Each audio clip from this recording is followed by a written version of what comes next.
Phòng phẫu thuật. Các con yêu. An Lâm, bạn của Tiểu Yêu. Tiền viện phí cấp cứu ta đã đóng rồi. Mẹ của các cháu tạm thời đã qua cơn nguy hiểm, nhưng nếu muốn hoàn toàn bình phục còn phải làm thêm một cuộc phẫu thuật nữa, hơn nữa phải nhanh chóng.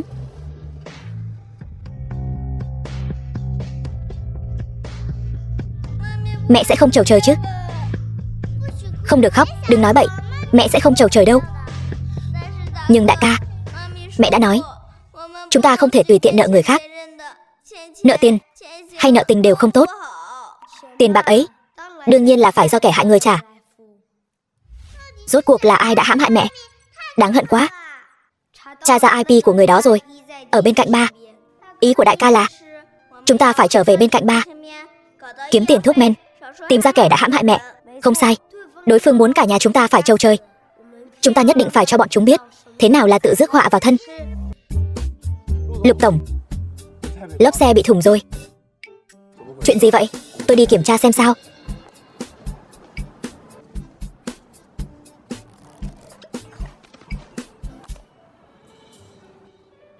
Lục tổng, là đinh, tôi rút ra rồi.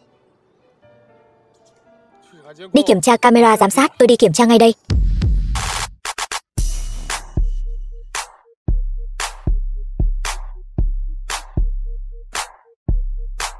Rất kích. Ai vậy? Cha Nam. Thằng nhãi danh, đừng để tôi bắt được cậu.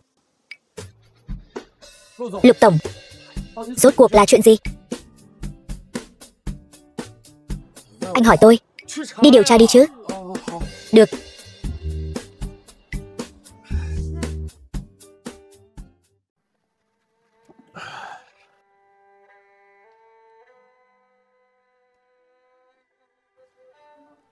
Bác sĩ, tình hình của Lục tổng thế nào rồi? Là vỡ vụn xương. Nghiêm trọng vậy sao? Tình huống này phải nghỉ ngơi ít nhất 8 tuần trở lên.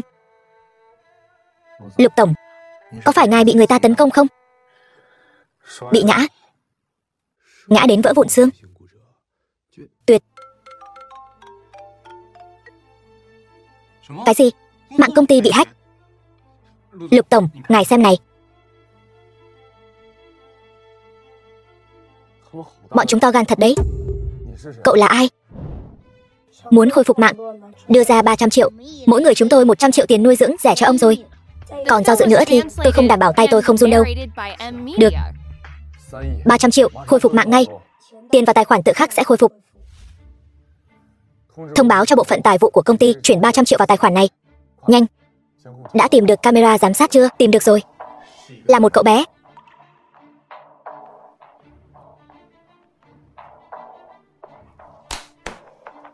Thằng nhóc này rất có thể chính là kẻ tống tiền tôi 300 triệu.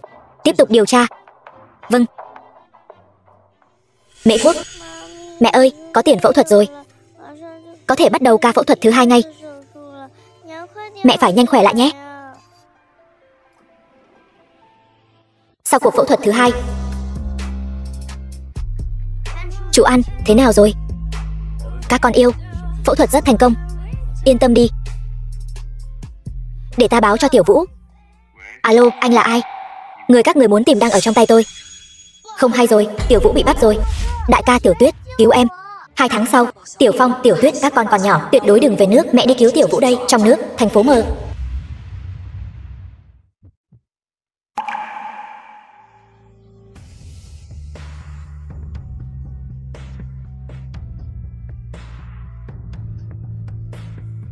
Là cô.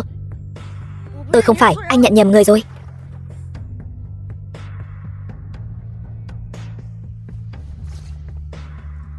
Hóa thành cho tôi cũng nhận ra cô.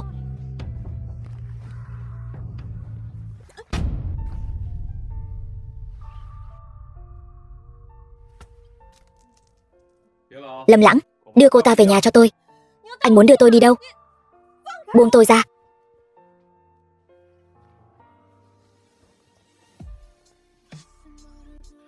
Năm đó dám ngủ xong rồi bỏ chạy, hôm nay sẽ khiến cô trả giá. 6 năm trước tôi cũng bị người ta hãm hại mà. Lúc đó bị người ta bỏ thuốc.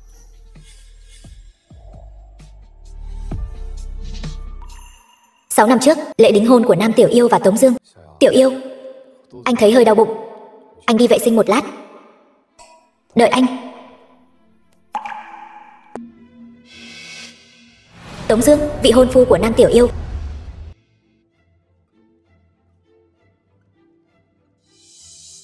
Tỷ tỷ, chúc mừng đính hôn.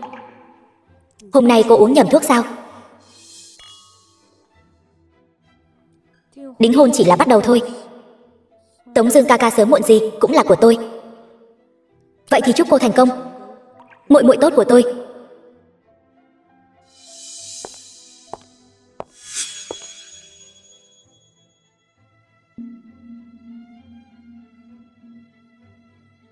Nam Nguyệt, em gái của Nam Tiểu Yêu.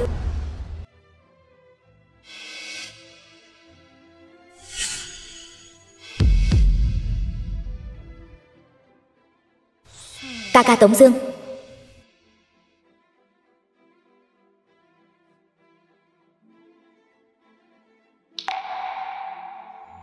Nói ra thì tôi cũng coi như là nạn nhân. Cho nên cô coi tôi là thuốc giải, sau đó coi tôi là chai bao mà sỉ nhục, đúng không? Người đàn bà quỷ kế đa đoan. Nói, còn có chuyện gì giấu tôi? Tôi. Cô ở lại làm bảo mẫu cho thằng bé kia.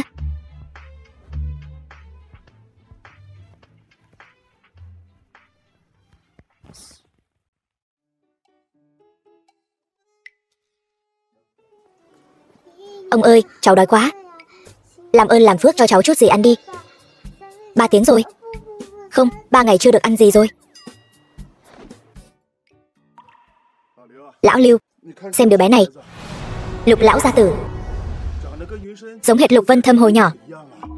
Đúng vậy, giống cực kỳ. Thả bắt nhầm, còn hơn bỏ sót. Bây giờ tôi sẽ gọi điện thoại bảo Vân Thâm về làm giám định huyết thống ngay. Mẹ của con là ai?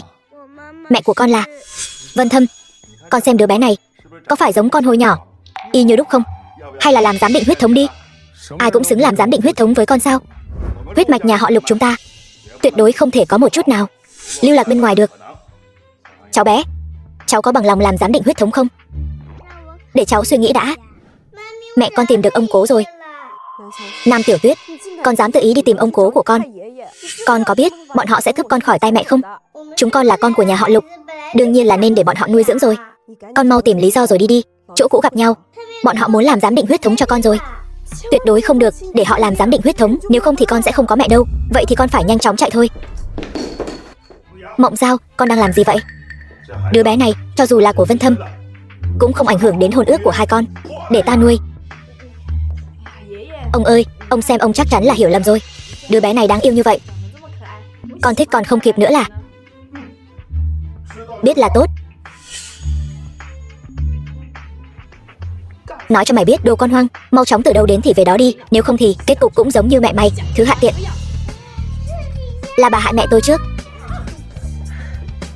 Ông ơi, cháu bằng lòng làm giám định huyết thống. Tôi mặc kệ anh dùng biện pháp gì. Tóm lại, nhất định phải ngăn cản cho tôi. Vâng, bây giờ chúng ta sẽ đánh cháo.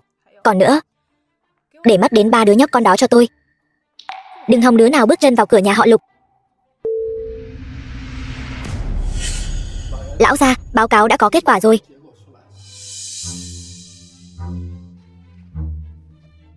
Vân Thâm, lại đây, con mau lại mở ra xem.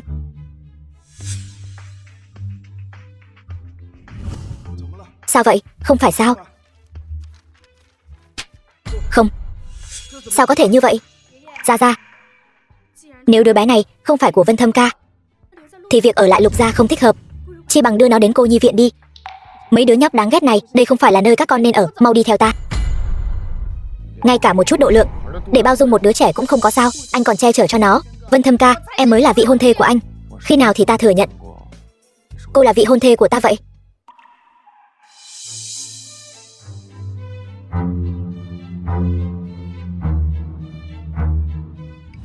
Bây giờ thế nào rồi? Có an toàn không? Ông cố đã làm giám định cho em và ba. Em nghi ngờ đã bị người phụ nữ xấu kia tráo đổi. Đừng sợ, đừng quên ta đã đặc biệt tìm người lén lấy tóc của ba, còn làm cho mỗi người một bản giám định huyết thống. Đúng rồi, may mà chúng ta đã giữ lại đường lui, trong khi đảm bảo an toàn cho bản thân. Phải giữ quan hệ tốt với người Lục gia.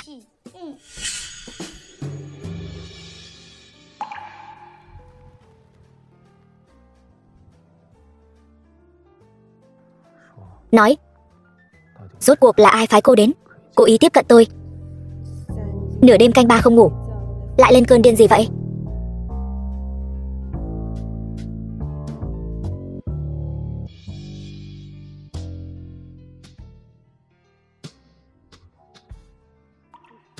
Tôi cảnh cáo anh, tránh xa tôi ra. Nếu không, tôi sẽ không khách sáo với anh đâu. Tôi muốn xem cô sẽ không khách sáo với tôi như thế nào. Đồ ngốc, xê ra. Gọi tôi là gì? Tiểu Vũ, cứu giá. Đến đây, xem chiêu. Mông còn rất đàn hồi đấy chứ. Nam Tiểu Vũ, thằng bé nghịch ngợm này, tôi chỉ vỗ nhẹ thôi. Không đau đâu, đừng có vu oan cho tôi. Cậu. Nam Tiểu Yêu, đây là đứa con mà cô mang đến đấy sao? Chỗ đó của anh vẫn ổn chứ? Thằng nhóc con ra tay không biết nặng nhẹ. Xin lỗi, cô cũng hiểu rõ đấy chứ. Lục tổng, xin anh đấy, xin anh hãy bỏ qua cho chúng tôi đi. Tôi thật sự không dám đắc tội với những bóng hồng cạnh anh. Bên cạnh tôi không có bóng hồng vây quanh. Anh không cần phải giải thích với chúng tôi chỉ là không muốn có bất kỳ quan hệ gì với anh. Bởi vì chỉ cần tiếp xúc với anh, chúng tôi sẽ gặp phải rắc rối lớn. Tôi vất vả lắm mới tìm được cô. Muốn đi? Không dễ đâu. Ngoan ngoãn ở lại đi.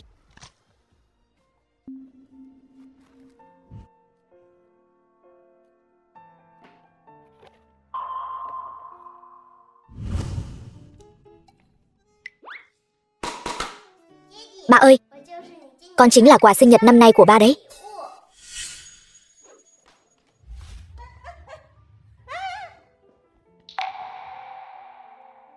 Cậu ta chính là đứa con 6 năm trước mà cô đã lén sinh ra đấy phải không? Nam Tiểu Vũ, con hại mẹ rồi. Mẹ người xấu sắp cướp mất ba rồi. Nói chuyện đi. Đó chỉ là một tai nạn thôi. Nó và tôi không liên quan gì đến anh, không liên quan đến tôi. Người muốn sinh con cho anh không thiếu, cũng không thiếu một người như tôi. Con trai của Lục Vân Thâm tôi không thể là con riêng được.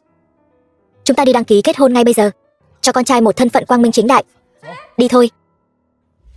Đăng ký kết hôn, mấy cô gái của anh sẽ xé xác tôi mất. Tôi xem ai dám. Vậy thì tôi cũng không đăng ký được. Giấy tờ của tôi đều ở nhà họ Nam, bị lão cha cặn bã của tôi giữ rồi. Tôi phải xem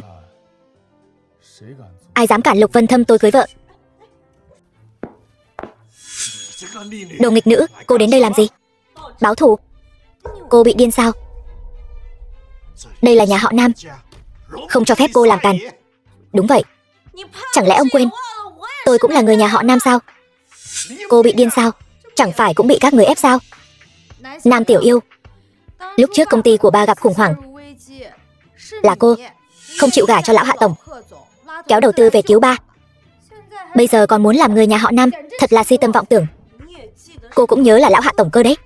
Nếu ông ta tốt như vậy, sao cô không gả đi? Loại hàng như cô nên gả cho loại có trợ cấp xã hội ấy. Nam Tiểu Yêu, hôm nay tôi không xử lý cô, tôi sẽ đổi họ theo cô. Nguyệt Nguyệt, con sao rồi? Ba, con đau. Nam tổng, ông đúng là sinh được một cô con gái tốt đấy. Lục tổng, xin lỗi, tôi thay Nguyệt Nguyệt xin lỗi cậu. Con bé thật sự không cố ý đến người phụ nữ của tôi mà còn dám động vào. Còn có chuyện gì mà cô ta không dám làm nữa chứ? Người phụ nữ của cậu. Nam Tiểu Yêu, cái này, chuyện này sao có thể? Lục tổng, sao anh lại cưới một người dơ bẩn như vậy chứ? Chắc là anh không biết rồi nhỉ?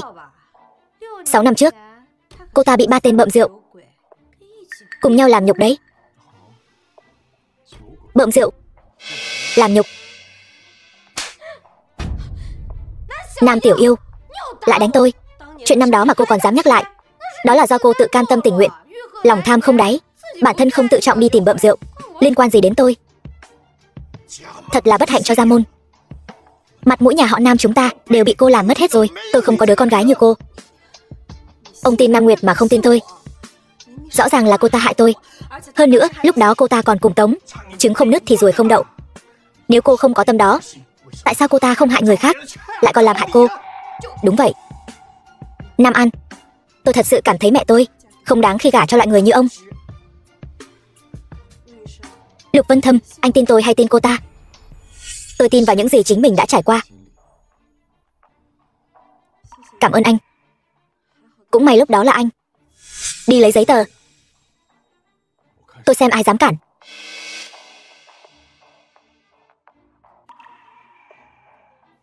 Giấy tờ của tôi đâu? Tôi đi lấy ngay đây. Ba, không thể đưa giấy tờ cho cô ta. Chắc là cô ta lấy giấy tờ để làm chuyện ám muội không ai thấy được, ảnh hưởng đến thanh danh gia tộc chúng ta. Chuyện vừa nãy vẫn chưa nhớ sao? Còn dám ở đây lải nhải. Cô muốn đánh tôi sao? Ba tôi sẽ không tha cho cô đâu. Cút sang một bên.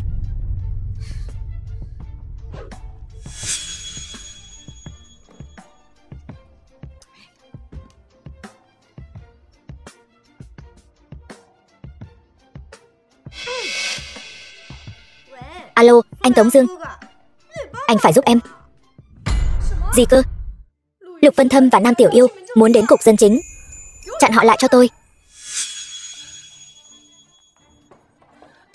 Vân Thâm, anh muốn cưới người phụ nữ này sao? Đúng vậy, em mới là vị hôn thê của anh. Cô ấy là vị hôn thê của anh.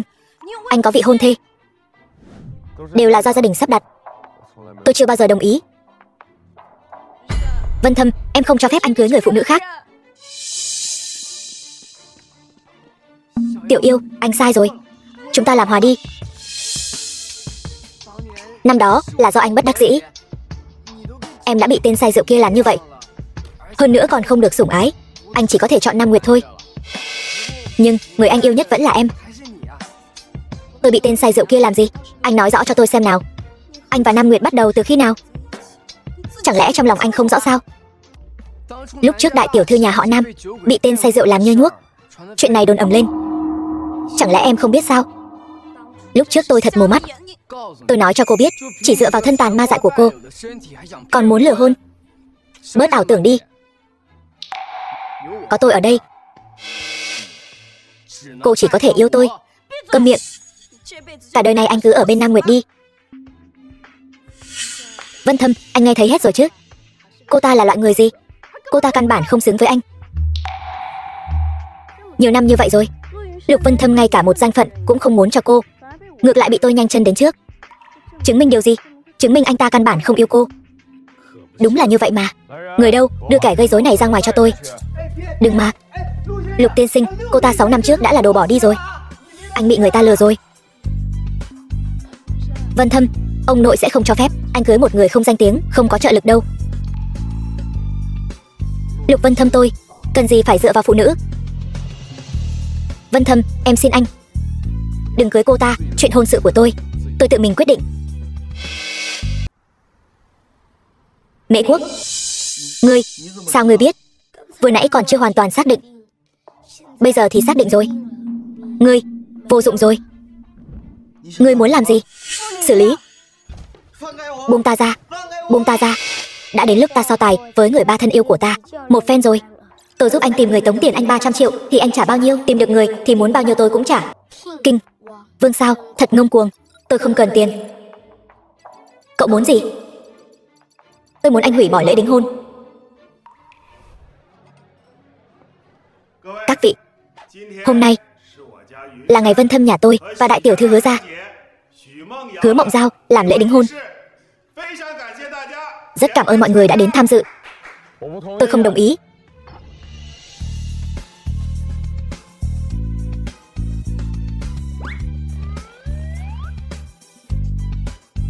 Vân Thâm ca ca, anh.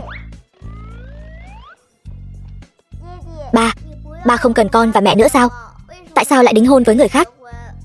Thằng nhóc phá đám từ đâu ra vậy? Bảo vệ, mau lôi nó ra ngoài cho tôi. Tôi không phải là thằng nhóc phá đám gì cả. Tôi là con trai ruột của Lục Vân Thâm. Con ruột đó. Nhanh lên, bảo vệ tống cổ ra ngoài. Ba ơi. Cái gì? Vân Thâm, nó là con trai của con sao? Chào ông. Cháu là cháu ruột của ông đây. Đảm bảo hàng thật giá thật đó. Vậy có bằng chứng gì không? Ông cố đừng nóng vội. Bằng chứng đến ngay đây. Bất ngờ chưa?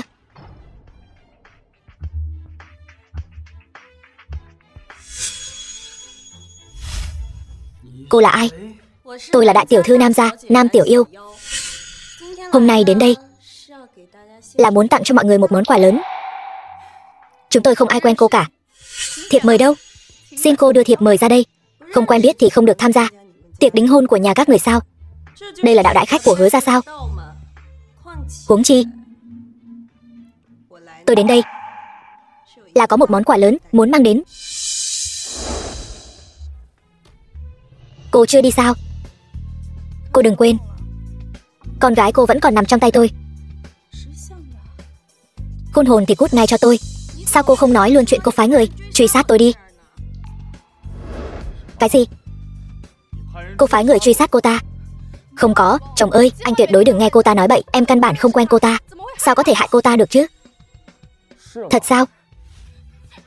Ba, người này lai lịch bất minh, chắc chắn là đến gây rối. Không thể chậm trễ giờ lành được. Mau tống cổ cô ta ra ngoài. Hứa đại tiểu thư, người phụ nữ này vô liêm sỉ.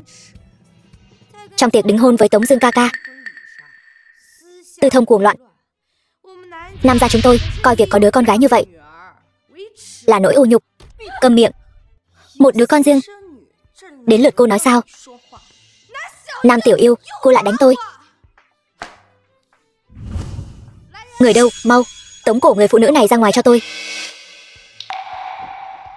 Vân Thâm, Mộng Giao mới là vợ con, mới là người con nên bảo vệ.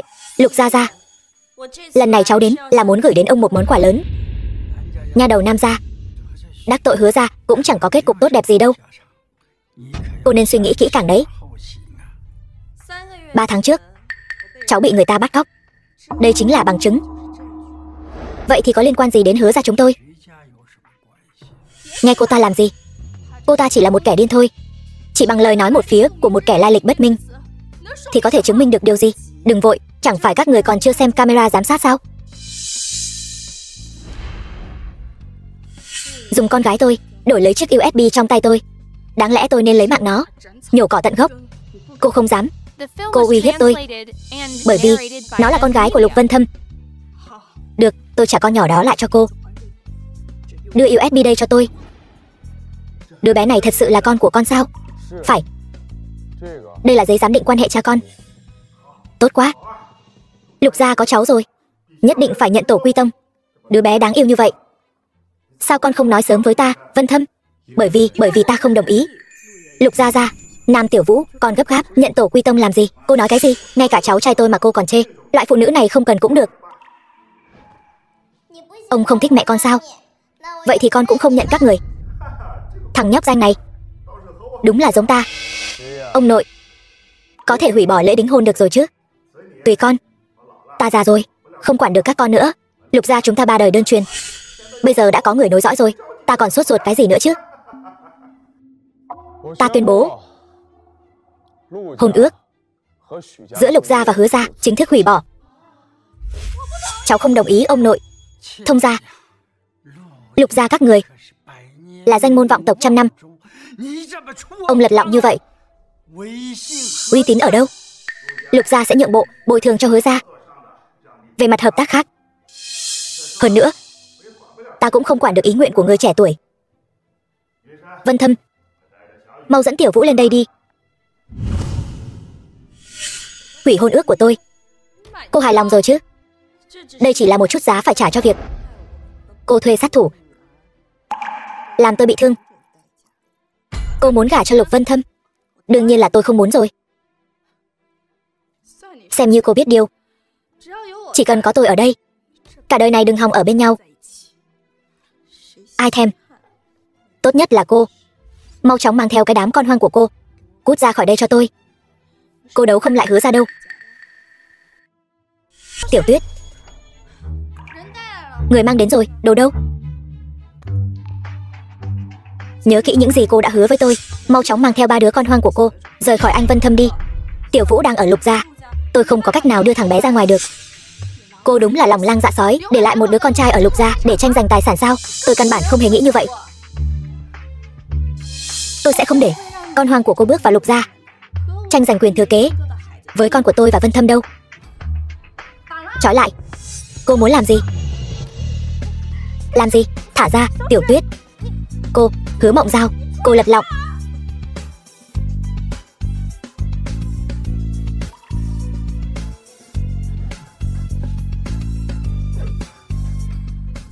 báo cáo xét nghiệm quan hệ huyết thống. Nam Tiểu Tuyết là con của tôi.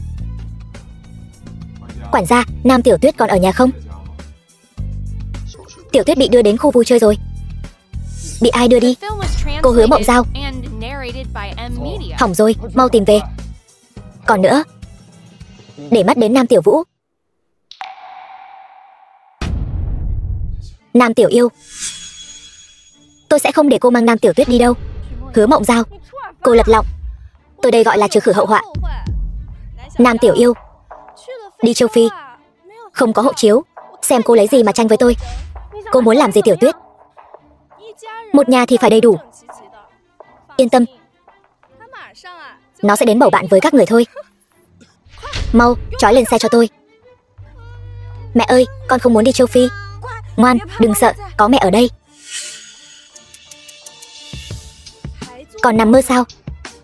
Tôi nói cho các người biết, đến châu Phi, lạnh thì mặc vỏ cây, đói thì ăn bánh đất, còn phải mắc bệnh bẩn nữa chứ.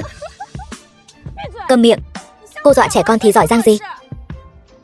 Lúc đầu bảo cô đi, cô không đi. Bây giờ dù cô có cầu xin tôi cũng muộn rồi. Lục Vân Thâm, thả người. Vân Thâm ca, anh càng bênh vực bọn họ, tôi càng không bỏ qua. Vân Thâm ca, tôi yêu anh mười mấy năm trời, tôi sinh ra đã là vợ của anh. Dựa vào cái gì mà đối xử với tôi như vậy? Hứa Mộng Giao, cô đừng ép tôi, là anh hủy hôn trước, khiến tôi trở thành trò cười. Anh không để tôi sống yên. Vậy thì tôi sẽ cùng bọn họ cá mất lưới rách. Hứa Mộng Giao, tôi cho cô cơ hội cuối cùng, cô có thả người không? Tôi muốn bọn họ phải trầu trời. Không, tôi muốn bọn họ đến châu Phi, sống không bằng mất mạng. Cô,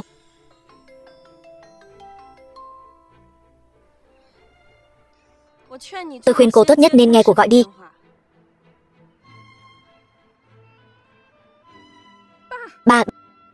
Ba làm sao vậy?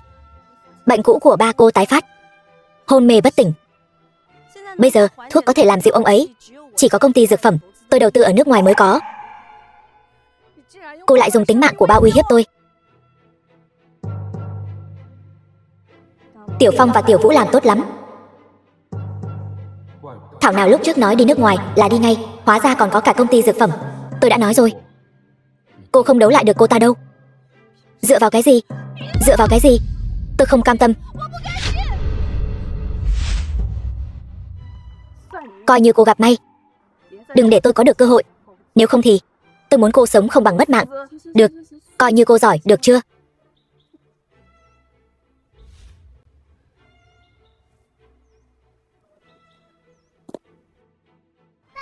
Ba, Tiểu Tuyết,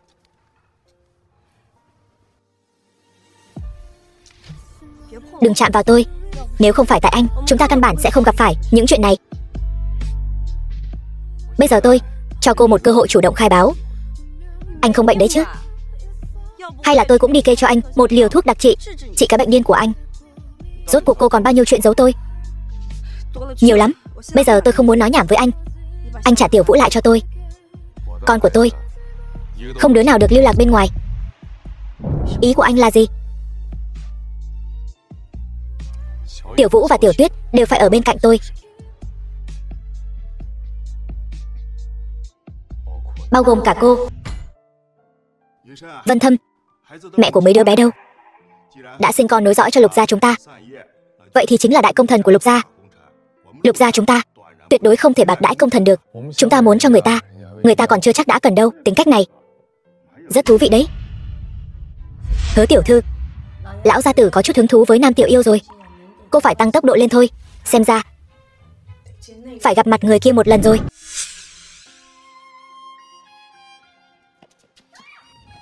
Làm gì vậy? Thả tôi ra. Thả tôi ra. Tiền tôi đã mang đến rồi. Thả con gái tôi ra. Ba, thả ra con gái nào của ông? Chọn đi. Muốn con gái nào của ông sống? Ba, cứu con với ba.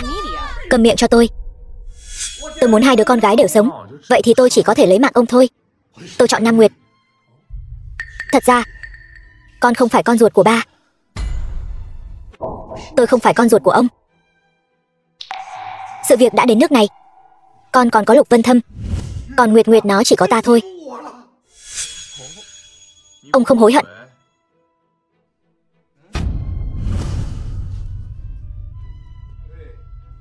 Dù sao, cậu cũng sẽ không đồng thời thả cả hai người bọn họ. Ai nói là không chứ?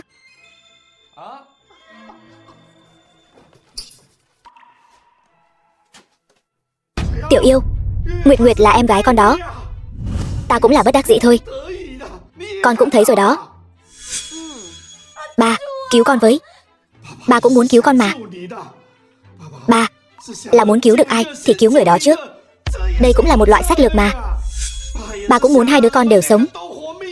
Không thể để hai đứa con cùng lúc gặp chuyện được. Không. Súng giả. Nam Tiểu Yêu, cô quá đáng rồi. Mẹ cô đã dạy cô thế nào vậy? Mẹ tôi sớm đã bị con tiểu tam mà ông nuôi chọc tức đến chầu trời rồi. Bà ấy không dạy tôi tứ tung lăng nhăng, để rồi lòi ra một đứa con riêng. Cô, sao cô dám nói chuyện với tôi như vậy? Các người khỏe thật đấy. Có muốn thử khẩu súng trên tay tôi không? Hai người bịt mắt lại, cút khỏi tầm mắt tôi.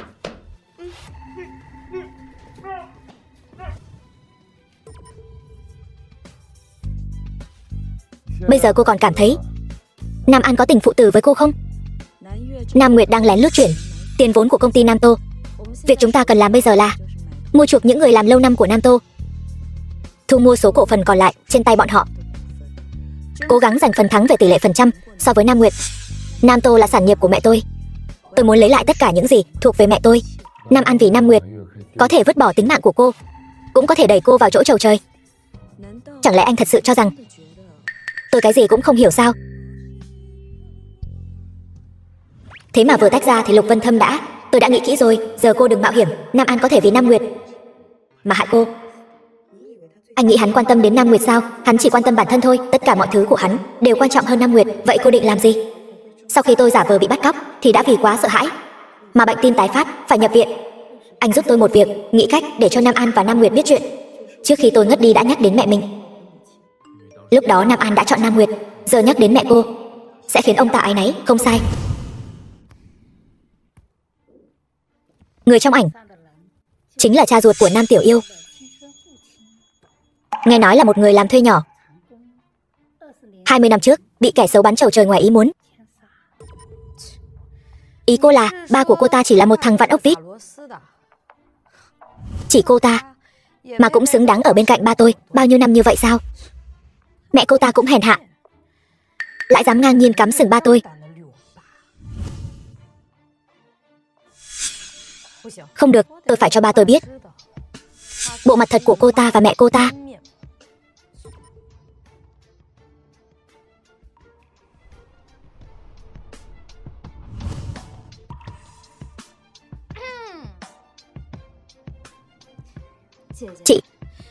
Chị nói xem tên bắt cóc ngu ngốc đó sao không lấy mạng chị đi cho rồi?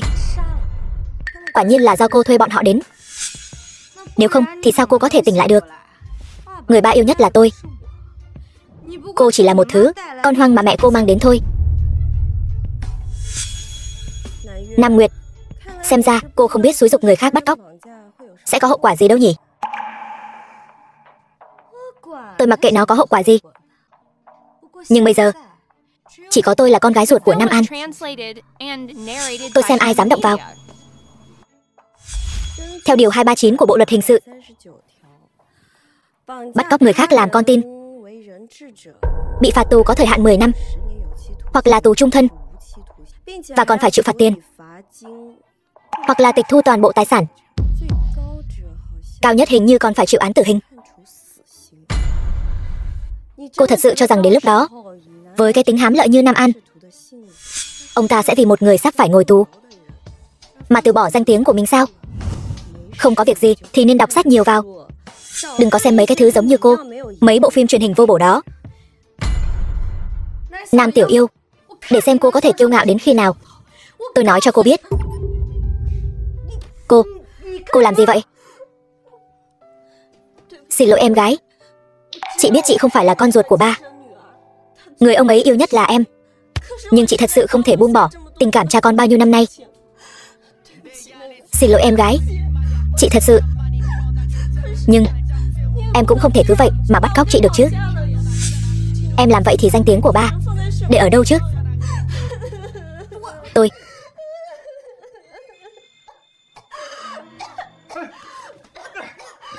Tiểu Yêu. Bác sĩ, cổ họng có gì không thoải mái sao? Không có gì, chỉ là có chút toàn thân không có sức lực thôi.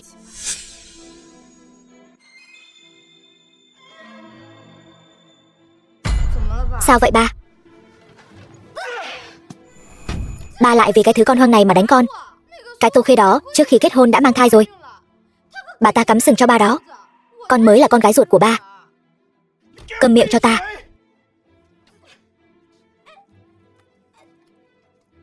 Thật là quá vô lý rồi. Đi theo ta. Chờ đó cho tôi.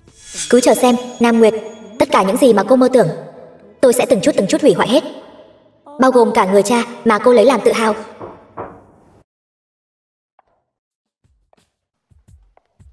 Đại tiểu thư, tôi là Lý Hải, trợ lý của mẹ cô trước khi bà ấy qua đời. Mẹ cô dặn dò tôi vào thời điểm thích hợp thì đưa cái này cho cô.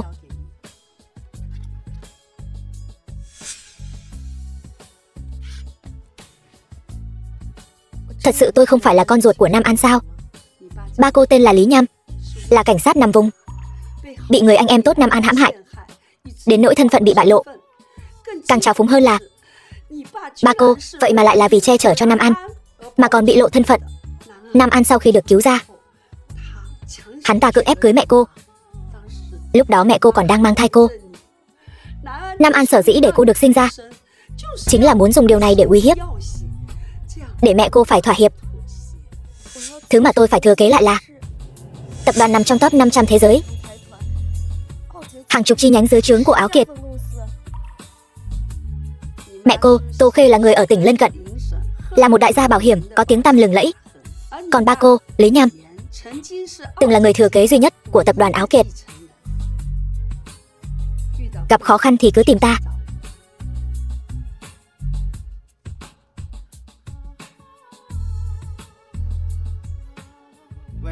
Cháu ngoại, ta là ông ngoại của cháu. Đây là thứ mua dưới danh nghĩa của cháu. Ta già rồi, bây giờ giao lại cho cháu. Nhất định đừng để Nam An biết. Đến khi Nam Nguyệt biết được tài sản của Nam An thực chất đều nằm dưới tên của ta, mà cô ta chỉ là người hữu danh vô thực, thì sẽ có phản ứng đặc sắc đến nhường nào đây?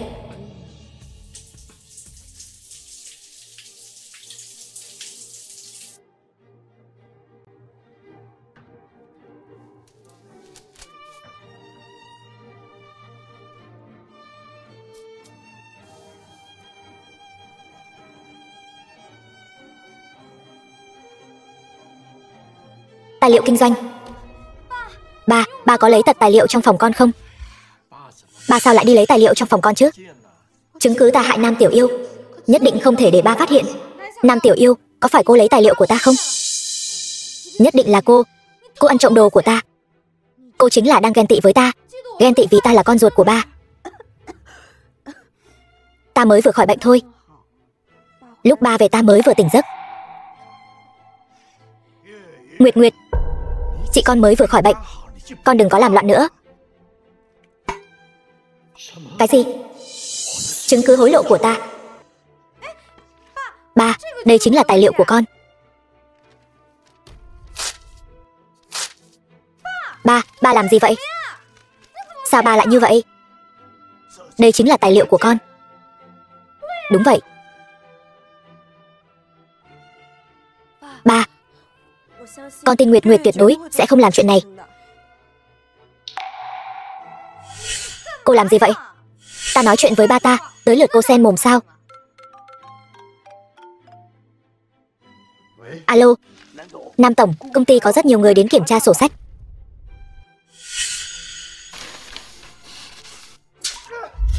Ba.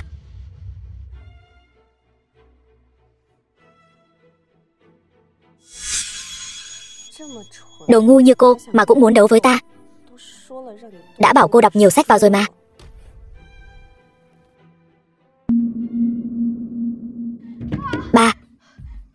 Ba cho con về nhà đi mà, con là con gái ruột của ba mà. Cút. Tao không có đứa con gái vong ơn bội nghĩa như mày. Đồ yêu tinh hại người. Ba, không phải con.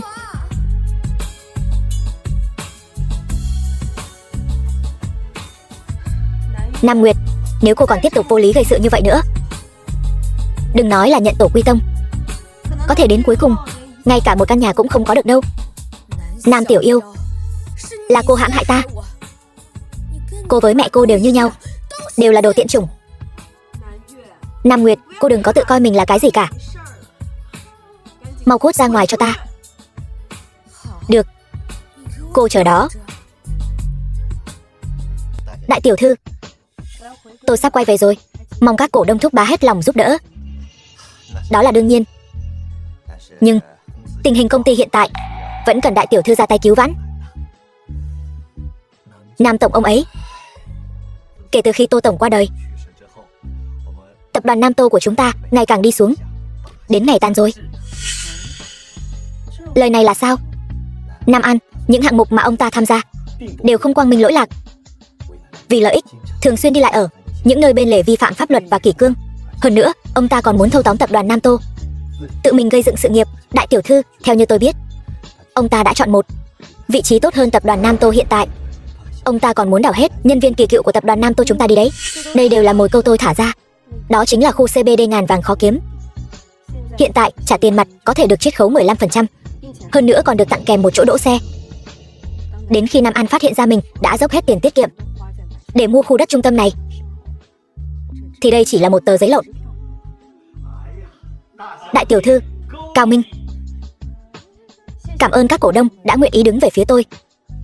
Tôi nhất định sẽ không để tâm huyết của mẹ tôi rơi vào tay kẻ xấu như vậy. Ba, con nguyện ý làm người trung gian, đầu tư sản nghiệp cho ba. Tiểu Yêu, chuyện này ba sợ làm con mệt. Áo Tiệp là đối thủ một mất một con của ba sao?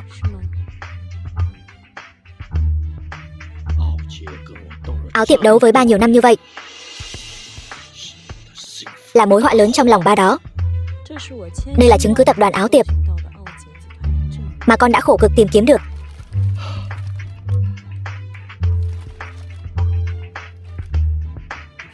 Con đó thông minh, năng lực giỏi, giỏi hơn Nam Nguyệt nhiều. Một tháng sau, hôm nay, đồng sự trưởng tập đoàn Nam Tô Nam An vì nhiều tội danh mà bị bắt giữ. Trưởng nữ Nam gia Nam Tiểu Yêu kế thừa tập đoàn Nam Tô. Giải quyết xong rồi, chúc mừng. Nên về nhà rồi nhỉ? Các con đều rất nhớ cô. Mấy đứa con của tôi độc lập hơn anh nhiều.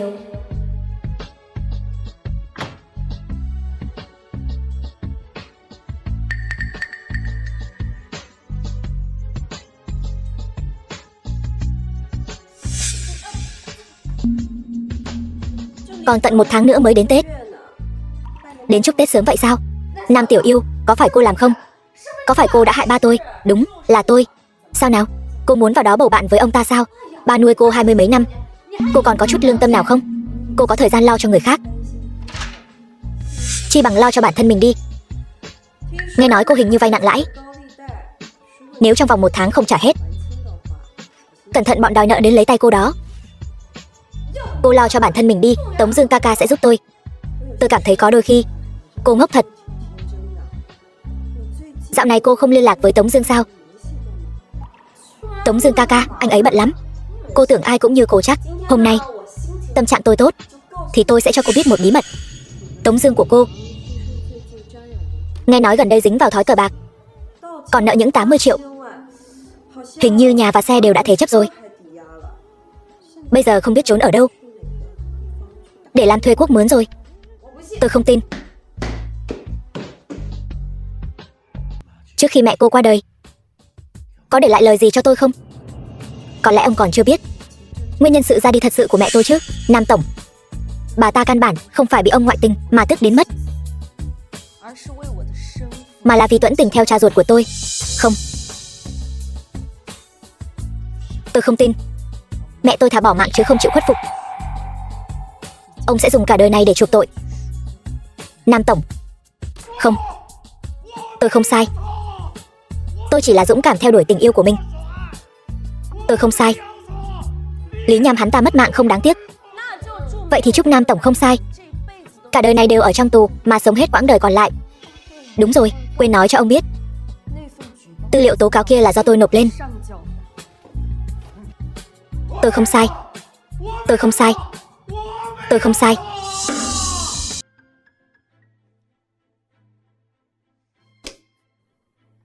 Nam Tiểu Yêu, cô còn ngủ được sao? Làm gì? Chói mắt. Anh lại định giở trò gì đấy? Tôi hỏi cô lần cuối, rốt cuộc cô còn chuyện gì giấu tôi?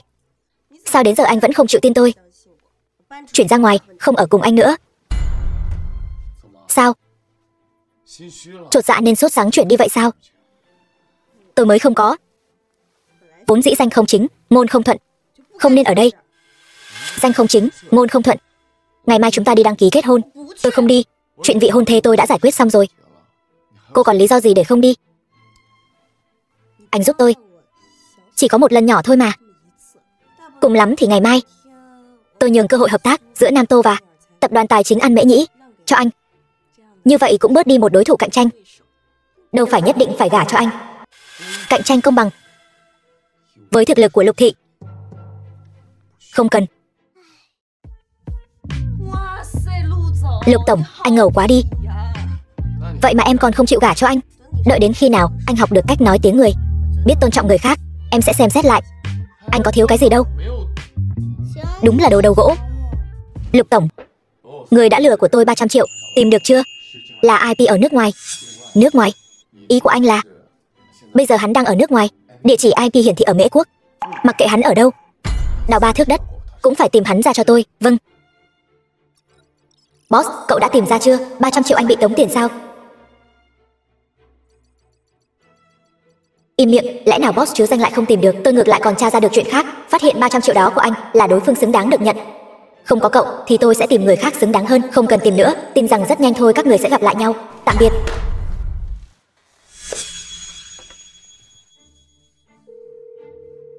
Alo, Tiểu Phong.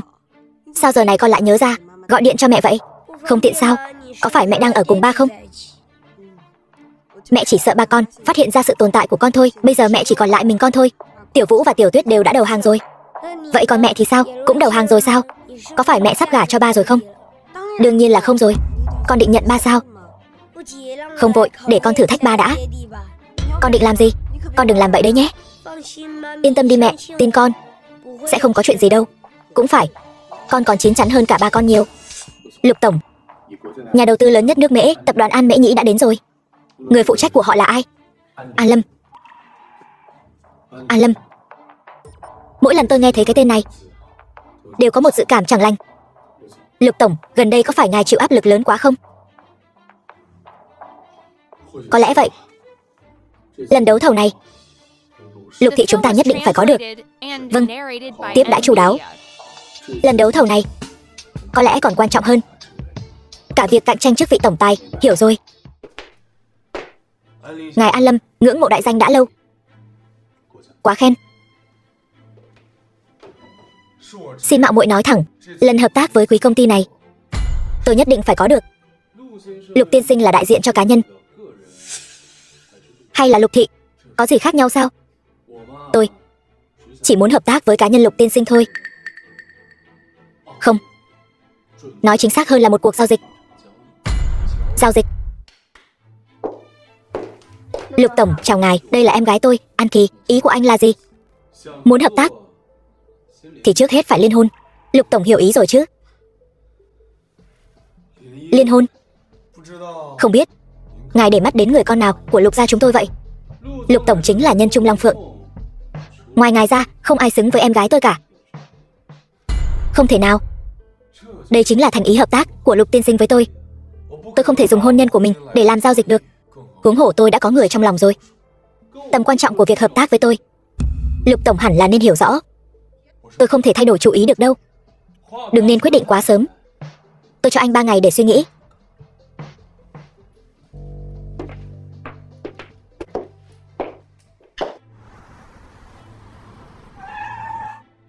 Cứu tôi! Cứu tôi! Cứu tôi! Tránh ra! Cút đi, tôi đã báo cảnh sát rồi. Mày chờ đấy. Để tao bắt được, nhất định tao sẽ không tha cho mày đâu. Cứu tôi sai rồi. Đưa tôi về khách sạn. Tôi đã báo cảnh sát rồi. Sẽ có người đưa cô về thôi. Sao anh lại thấy nguy mà không cứu thế? Tôi chạm vào người phụ nữ khác. Vợ tôi sẽ ghen đấy. Anh. Sao anh lại máu lạnh như vậy?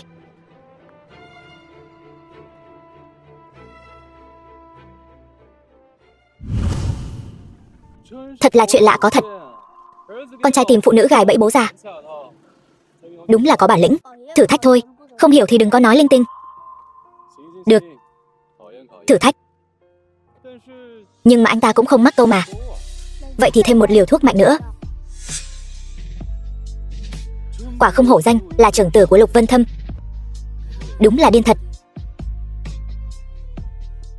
Lục tổng suy nghĩ thế nào rồi? Xin lỗi, vì đã khiến ngài thất vọng. Nếu đã như vậy thì tôi cũng không ép người quá đáng. Tôi lùi một bước, đổi một người khác liên hôn với tôi. Ai? Đại tiểu thư Nam gia. Nam Tiểu Yêu. Cô ấy là vợ tôi, còn chưa thành hôn. Đều có biến số. Mời về cho. Đừng quên, An Mễ Nhĩ sẽ không chờ đợi ai. Lục tổng định chọn thế nào? Mong ngài suy nghĩ kỹ.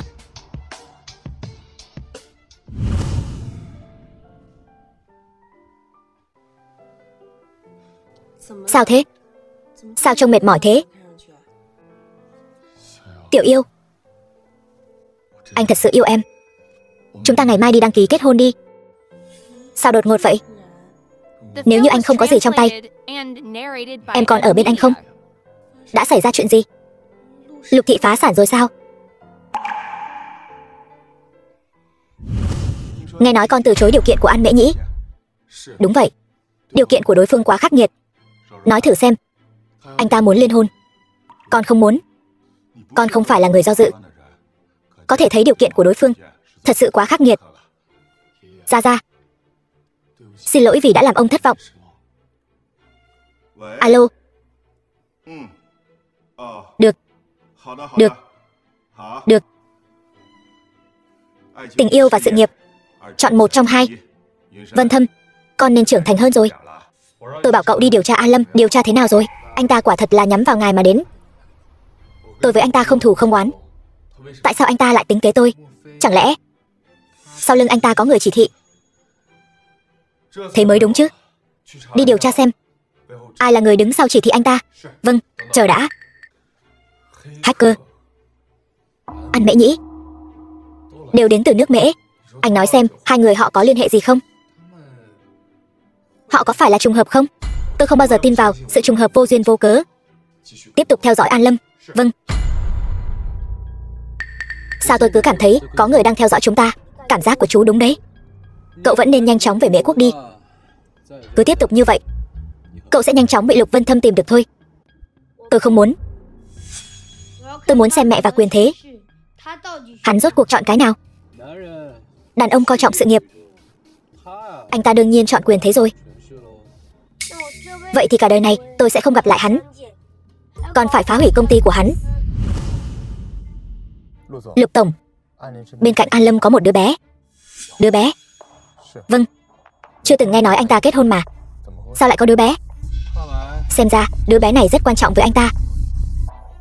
Anh muốn lấy đứa bé này làm điểm đột phá. Đi điều tra. Vâng.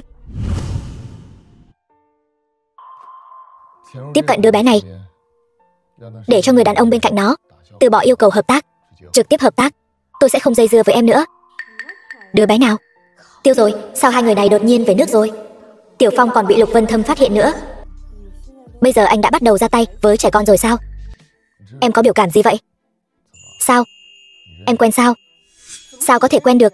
Tôi không quen. Được. Vậy chuyện này giao cho cô làm. Hợp tác lớn như vậy, tôi sợ sẽ bị làm hỏng mất. Cứ yên tâm làm đi. Đã tra ra IP của hacker đó rồi. Từ nước ngoài về nước rồi. Tốt lắm, tiếp tục theo dõi. Mẹ ơi, cuối cùng mẹ cũng đến rồi. Lẽ ra con không nên đến. Con có thể không đến sao?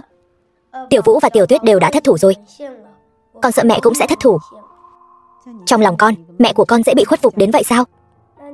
Vậy mẹ không ngại nếu con cho hắn một chút thử thách chứ? Hắn ta đã bỏ rơi chúng ta bao nhiêu năm, anh ta cũng không hề hay biết. Nhưng anh ta thật sự nợ các con rất nhiều. Vậy thì xem lựa chọn của hắn ta đi. Nếu hắn ta đã chấp nhận thử thách, vậy thì chúng ta sẽ đoàn tụ với hắn ta. Lâu rồi không gặp. An Lâm, anh thật là... Nhớ tôi sao? Lục Tổng đã tra ra thông tin của hacker đó rồi. Hacker đó rốt cuộc là thần thánh phương nào? Nói ra anh có thể không tin, nhưng anh không tin cũng phải tin. Đừng có úp mở nữa, mau nói đi. Địa chỉ IP theo dõi được hiển thị ở bên cạnh An Lâm. Yên là... Hacker là đứa bé đó. Sao có thể chứ? Nó vẫn chỉ là một đứa trẻ. Không chỉ vậy, Nam tiểu thư dường như có mối quan hệ không hề tầm thường với An Lâm. An Lâm, chú An, các người đang làm gì vậy? Quan hệ của các người là gì? Lục tiên sinh, chẳng phải đã thấy rồi sao? Cô ấy là của tôi. Cô ấy không phải của ai cả, chưa bao giờ là vật phụ thuộc của ai cả. Anh, tôi nghĩ Lục Tổng không nên quên chứ. Hôm nay là hạn chót. Tôi cho anh để cô ấy lại. Hợp tác thuận lợi. Đưa cô ấy đi. Hợp tác tan vỡ. Hay là tôi vẫn nên đi theo anh ta đi? Hợp đồng này rất quan trọng với anh. Mất đi lần hợp tác này, tôi nghĩ Lục Tổng nên rõ chứ. Ngài sẽ mất tất cả, bao gồm cả vị trí tổng tài của ngài. Tôi sẽ không từ bỏ Nam tiểu yêu. Ra ngoài đợi tôi.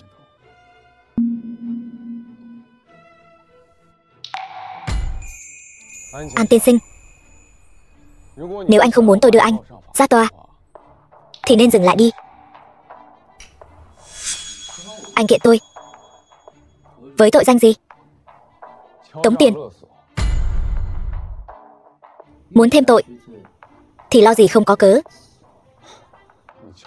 Anh tống tiền tôi 300 triệu. Anh không nhận sao? 300 triệu.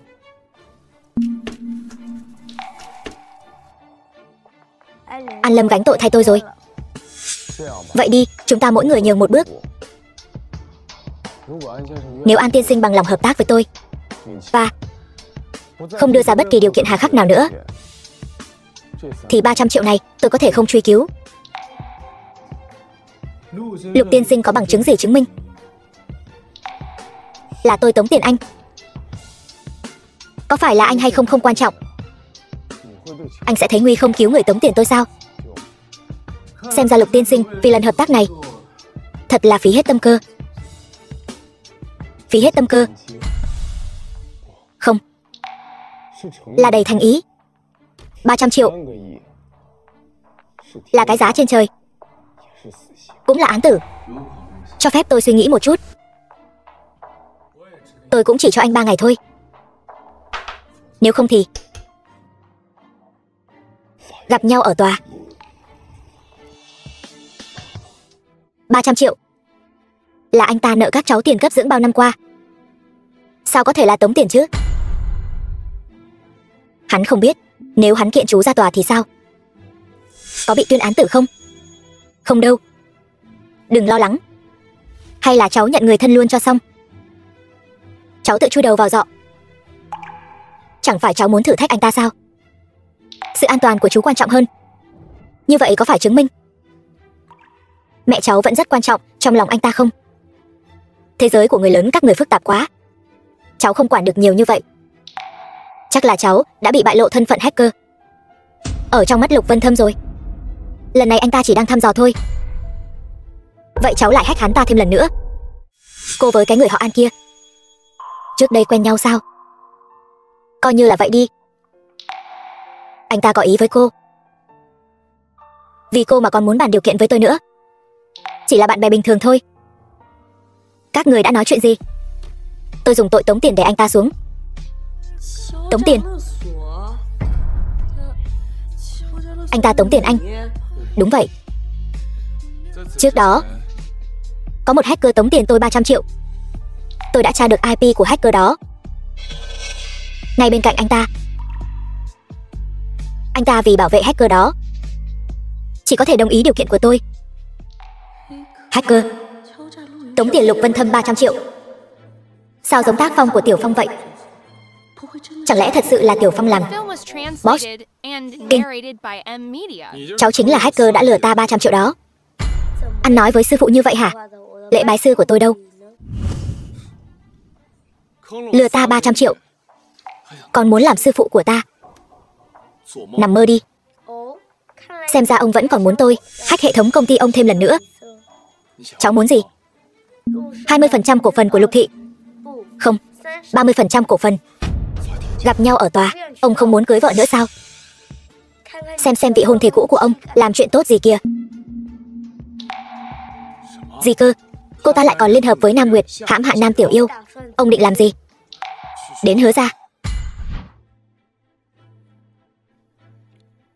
Vân Thâm, sao cậu lại đến đây? Đến thăm Mộng Giao sao?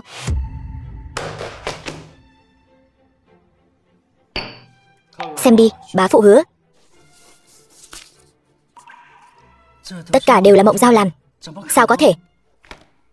Nếu nhà họ Hứa không nỡ dạy dỗ cô ta, tôi không ngại ra tay. Đừng. Mộng Giao bị ông nội nó cưng chiều hư rồi. Tôi tìm cách cho nó ra nước ngoài du học. Cuối cùng cũng thông suốt rồi. Nếu con có thể có được trái tim của Tiểu Yêu, vậy thì mùng 8 tháng sau cho cô ấy đường đường gả vào nhà chúng ta. Lục Hạo cũng sẽ tham dự hôn lễ của con. Bố, Lục Hạo, con riêng Lục gia, em của Lục Vân Thâm, 8 năm rồi. Cuối cùng ông nội cũng cho phép con về rồi. Lần này con nhất định phải lấy lại tất cả những gì thuộc về con. Các người là ai? Chúng tôi là ai không quan trọng. Tôi muốn cùng anh bàn một giao dịch. Tôi và cậu ấy làm con tin của anh. Anh làm tân lang của Nam Tiểu Yêu. Tại sao các người lại giúp tôi? Anh không phải muốn báo thù Lục Vân Thâm sao? Phải. Được. Thành giao.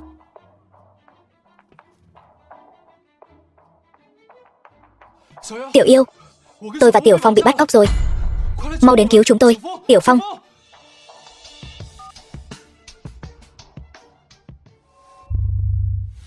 Anh là ai? Rốt cuộc anh muốn làm gì? Anh mau thả họ ra. Làm một giao dịch đi. Tiểu mỹ nhân, chỉ cần anh đồng ý thả họ ra, tôi nguyện ý đáp ứng mọi yêu cầu của anh. Được. Cô là người phụ nữ Lục Vân Thâm yêu nhất, làm cô dâu của tôi. Cái gì? Sao cô dâu lại ra trước thế này? Đúng vậy. Còn chú rể đâu? Mời mọi người xem video này. 8 năm trước, Lục Hạo đã cho tôi rất nhiều tiền, bảo tôi ở trên xe của Lục Vân Thâm giở trò. Sau đó hắn ta lại muốn lấy mạng tôi diệt khẩu. May mà tôi mạng lớn, có người đã cứu tôi. Lục Hạo, anh bị tình nghi sát hại trưởng tử Lục gia, Lục Vân Thâm. Chứng cứ xác thực, xin hãy phối hợp với chúng tôi tiếp nhận điều tra của cảnh sát Nam Tiểu Yêu. Cô nguyện ý phối hợp với tôi, hóa ra là vì có được những chứng cứ này. Lục Hạo, anh trốn không thoát đâu, mau chóng đầu hàng đi, thả tôi rời đi. Nếu không tôi sẽ lấy mạng cô ta. Lục Hạo, những tư liệu đó là do tôi dẫn cảnh sát đi tìm, không liên quan đến Tiểu Yêu. Anh thả cô ấy ra. Hóa ra là các người phối hợp lại để hại tôi. Lục Hạo, anh bình tĩnh lại đi, thả cô ấy ra. Đừng làm hại Tiểu Yêu. Nếu như cần con tin, tôi có thể. Hóa ra cô gái anh thích nhiều năm chính là cô ấy. Đúng, tôi không thể thả cô ấy ra. Tôi cần sống sót. Lục Hạo, rốt cuộc tại sao lại phải làm như vậy? Dựa vào cái gì mà ai ai cũng có thể mắng tôi là đồ con hoang? Còn cả cô nữa, Nam Tiểu Yêu, cô cũng lừa tôi. Rõ ràng tôi cũng là huyết mạch của Lục gia. Tại sao tôi không có được tất cả những gì thuộc về tôi? Lục Hạo, mẹ của cậu là con gái của ân sư tôi. Bà ấy bị kẻ xấu cưỡng gian sinh ra cậu, dẫn đến tinh thần thất thường. Sau này khi bệnh tái phát, bà ấy đã sát hại mẹ của Vân Thâm. Vân Thâm tận mắt nhìn thấy mẹ của cậu ấy mất ngay trước mặt, cho nên cậu ấy mới hận cậu như vậy. Không thể nào, tuyệt đối không thể nào.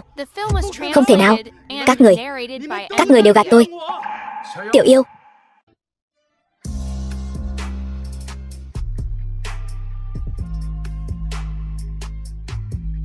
Các người đều gạt tôi.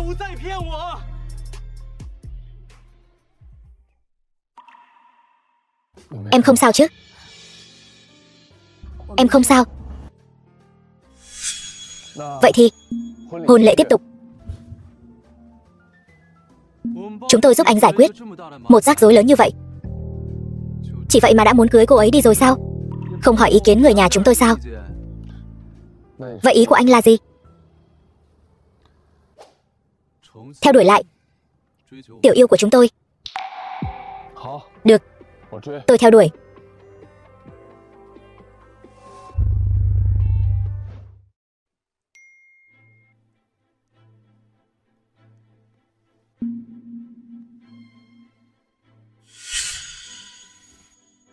Muốn ra ngoài? Nghĩ kỹ rồi chứ? Lần cuối cùng.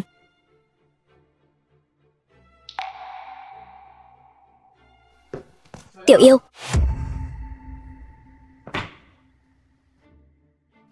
không phải anh đi làm chui rồi sao? Còn sống sao? Trốn ra được. Tôi giỏi không? Tiểu yêu, tôi có một câu muốn nói với cô. Người đàn ông này không thể ở đây. Vị hôn phu của tôi, tại sao không thể ở đây? Cô, hai người sớm đã sau lưng tôi, lén lút cấu kết với nhau. Đồ đê tiện này. 6 năm trước, khi anh và Nam Nguyệt ở cùng nhau, anh nên hiểu rõ bản thân sẽ có kết cục gì rồi chứ. Cô sớm đã biết rồi. Ngày đính hôn, tôi tận mắt nhìn thấy. Bằng chứng hình ảnh, bao gồm cả ngày chụp, tôi đều có cả. Tống Dương, giữ lại cho mình chút thể diện cuối cùng đi. Từ nay về sau, chúng ta đường ai nấy đi, ai về nhà nấy. Anh đừng đến làm phiền tôi nữa. Lục Vân Thâm, bây giờ anh đào góc tường của tôi. Anh đắc ý lắm đúng không? Tôi sớm nên đề phòng anh mới phải. Lúc còn học đại học, tôi đã nên đề phòng anh rồi.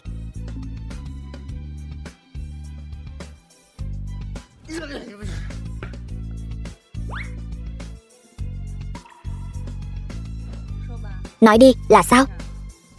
Tống Dương là đàn anh cùng khoa đại học với tôi. Lúc đó anh ta biết tôi thích cô, gửi ngay ảnh cặp đôi của hai người cho tôi, để tôi hết hy vọng. Cho nên đêm đó 6 năm trước, không phải là trùng hợp. Đâu ra nhiều trùng hợp như vậy chứ. Hôm đó, tôi biết cô đính hôn. Tôi cố ý đặt buổi ký kết hợp đồng ở khách sạn nơi cô tổ chức lễ đính hôn. Sao anh tâm cơ vậy? Tôi không muốn phá hoại lễ đính hôn của cô. Tôi chỉ muốn nhìn cô hạnh phúc. Nhưng cũng nhờ tôi đến đó, vì cô không hề hạnh phúc.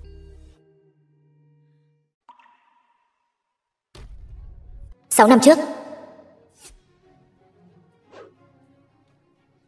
Chúc mừng Vân Thâm ca, thành công giành được dự án lớn của Nam Đằng. Cảm ơn.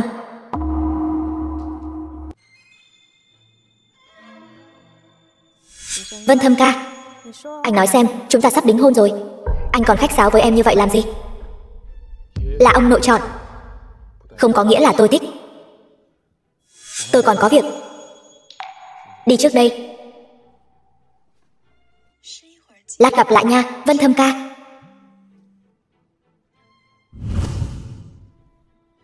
Anh ta uống vào, sẽ không xảy ra sai sót gì chứ, yên tâm đi. Lần này là thuốc đặc trị tăng cường đó. Một lần là dính ngay, lát nữa con sẽ đến phòng của Vân Thâm ca. Đảm bảo một lần là trúng ngay.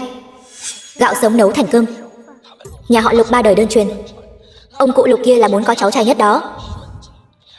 Nếu con thật sự mang thai con của nhà họ Lục, vậy thì coi như chúng ta ôm được cái đùi này rồi. Nỗi lo cấp bách của Hứa gia chúng ta đã được giải quyết dễ dàng rồi.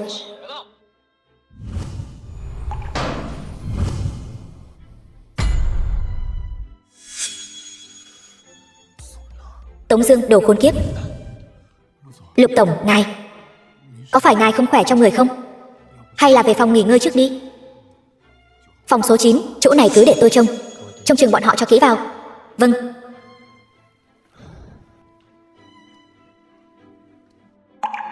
Thuốc em đã bỏ xong rồi. Yên tâm đi, 3 tên bợm rượu ở phòng số 6 đủ để chơi xỏ cô ta rồi. Nam tiểu yêu, 3 tên bợm rượu vào ngày đính hôn đã làm nhơ nhúc cô cũng không còn là đại tiểu thư Băng Thanh Ngọc Khiết nữa rồi. Bỏ thuốc. Còn để lũ bợm rượu làm như nhúc cô gái trong trắng. Thảo nào Lục tổng bảo tôi trông chừng bọn họ. Hai người này thật ghê tởm. Lục tổng của chúng ta vẫn luôn lương thiện như vậy. Lát nữa tăng 2 ở đâu vậy? Ở đâu cơ?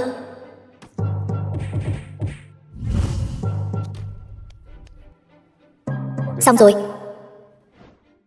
Vậy nên hôm đó anh cố tình vào nhầm phòng của em. Anh không có. Hôm đó số phòng của em bị hỏng, vừa hay cửa cũng không đóng, nên anh mới. Anh còn thấy lạ nữa chứ. Nhưng cũng may là em. Hôm đó em ăn mặc cũng quá là. Phải, cũng may là anh. Em nói gì cơ? Không có gì. Nam tiểu yêu, em cũng có lúc biết xấu hổ cơ đấy.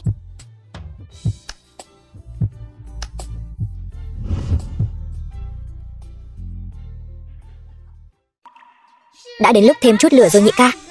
Cho ba của chúng ta uống chút thuốc mạnh vào. Như vậy không hay đâu nhỉ. Anh còn cần ba nữa không hả? Vâng, công chúa. Nam tiểu thư, có vài lời tôi vẫn luôn muốn nói với cô. Chuyện gì?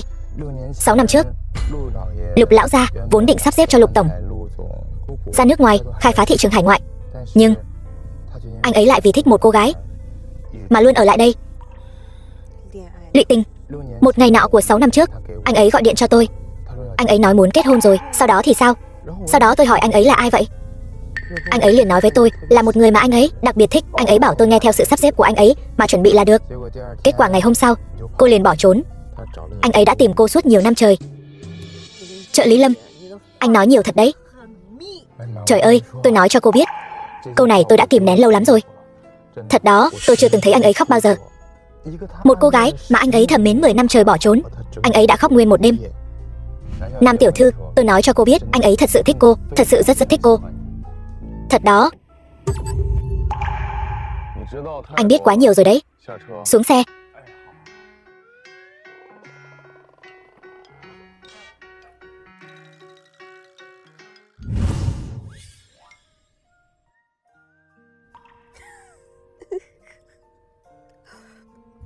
Nam tiểu yêu, em cười gì đấy? Nếu như em uống nhầm thuốc, bây giờ chúng ta đến bệnh viện rửa ruột vẫn còn kịp đấy.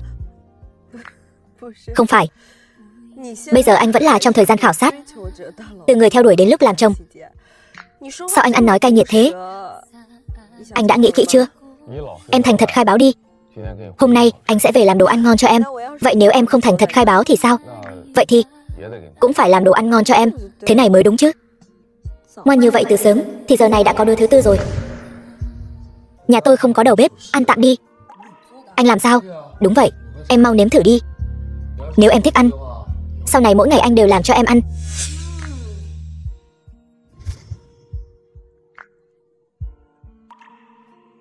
Sữa đậu nành cũng là tự anh xay sao?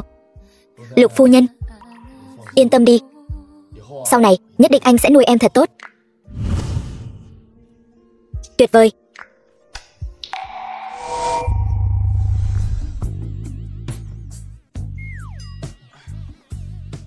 Anh đau bụng.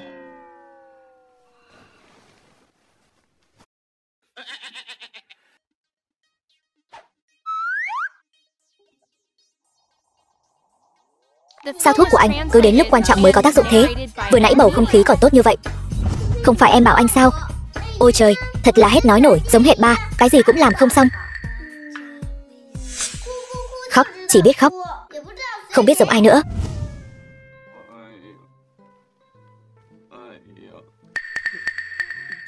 Đau bụng. Đau bụng sao? Để em xoa cho anh.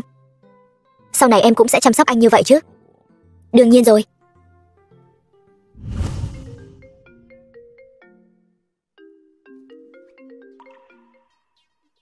Bạn thân tìm em có việc, em ra ngoài một lát. Đợi đã. Bạn thân? Em có bạn thân từ khi nào vậy? Hơn nữa, em còn có chuyện gì anh không được biết sao? Cái tính chiếm hữu của anh lại đến rồi đấy sao? Đàn bà làm việc, đàn ông bớt quản đi. Em.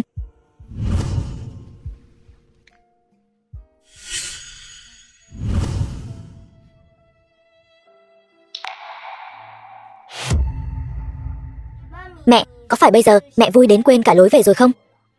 Đừng quên là con vẫn chưa nhận tổ quy tông với Lục Vân Thâm đâu đấy. Vậy con định khi nào thì nhận tổ quy tông với ba?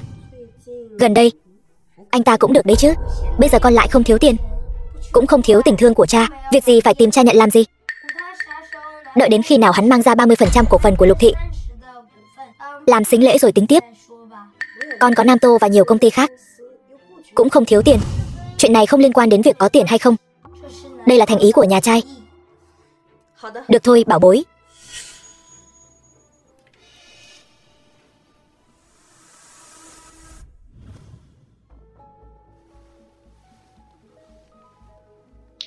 Gọi điện cho ai đấy?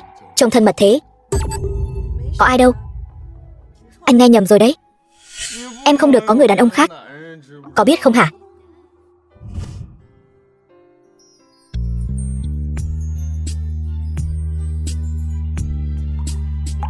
Lâm Lãng, đi điều tra cho tôi. Ngoài An Lâm ra, Nam Tiểu Yêu còn tiếp xúc với người đàn ông nào khác không? Luôn có cảm giác cô ấy còn chuyện gì đó giấu tôi. Vâng. Điều tra suốt. Tôi giống như cục điều tra liên bang ấy. Mỗi ngày cho tôi bao nhiêu tiền vậy hả? Chẳng trách Nam tiểu thư người ta không đồng ý kết hôn. Cái bệnh đa nghi này thật sự phải chữa trị.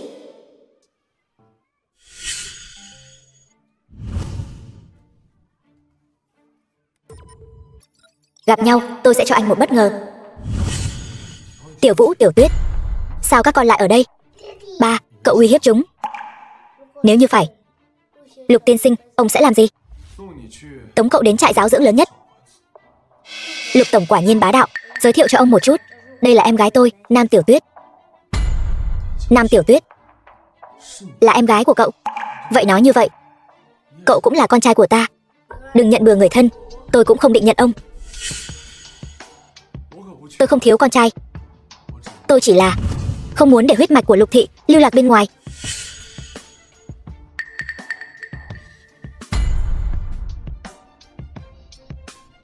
Ông bắt đầu nghi ngờ tôi từ khi nào? Từ khi cậu về nước và ngày đầu tiên gặp An Lâm, tôi đã phái người bí mật lấy tóc của cậu đi giám định. Ông dựa vào đâu mà cho rằng tôi là con trai ông? Tôi cũng không chắc chắn. Nhưng mấy người các cậu, người này đến người khác xuất hiện, khiến tôi thực sự không yên tâm. Tôi đã làm hết các giám định, có chuẩn bị vẫn hơn. Đại ca, anh nhận ba đi. Ba thật sự cũng được đấy.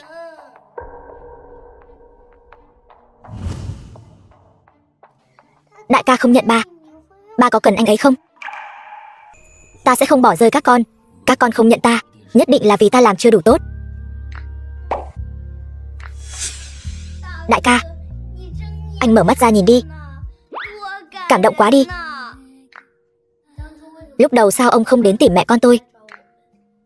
Mấy năm trước, ta không biết sự tồn tại của các con. Ta cũng không biết mẹ các con mang thai các con. Nhưng chuyện này, suy cho cùng vẫn là lỗi của ta. Tiểu Phong, con hack hệ thống tập đoàn của ta, là đang báo thù những năm qua. Ta đã bỏ rơi mẹ con các con đúng không? Trong giới đều nói ông là kẻ giả tạo, vì đạt được mục đích mà không từ thủ đoạn, lạnh lùng bạc tình, trở mặt không nhận người. Tôi thừa nhận lúc đó tôi đã quá chủ quan quyết đoán. Con đoán xem các tổng tài khác đánh giá ta thế nào? Bọn họ nói có một bầu nhiệt huyết dại dột và lòng tốt nực cười. Nếu không phải có đầu óc kinh doanh khá tốt và tinh thần sự nghiệp mạnh mẽ, e rằng đã sớm bị bọn họ đuổi ra khỏi giới tổng tài rồi. Ông tự khen mình cũng hơi quá đấy. Con còn không phải giống ta sao? Mọi người,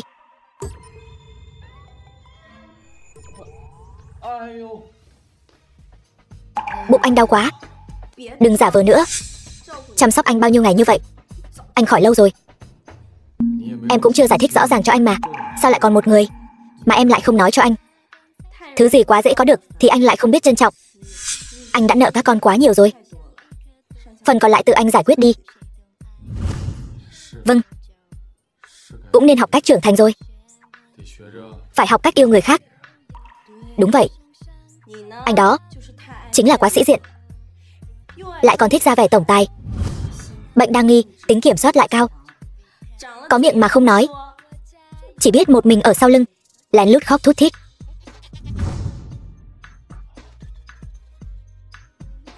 Khóc? Ai khóc chứ? Lâm Lãng. Con biết Tiểu Vũ giống ai rồi? Cậu bé mít ướt. Con cũng biết con giống ai rồi. May mà con giống mẹ. Phải. Hai người mãi mãi đều là công chúa nhỏ. Chúng ta ba người mãi mãi đều là người hầu của hai vị công chúa nhỏ. Em biết hôm nay là ngày gì không? Ngày này 6 năm trước, chúng ta bị hạ thuốc, nhầm anh thành trai bao. Sau đó thì thuốc đêm đó còn chưa đủ để khiến anh động tình. Bầu không khí đến đây là ổn rồi, đừng có làm lố. Lâm Lãng, cậu không muốn làm việc nữa có phải không? Ôi trời, ba vị tổ tông nhỏ, đi nhanh thôi.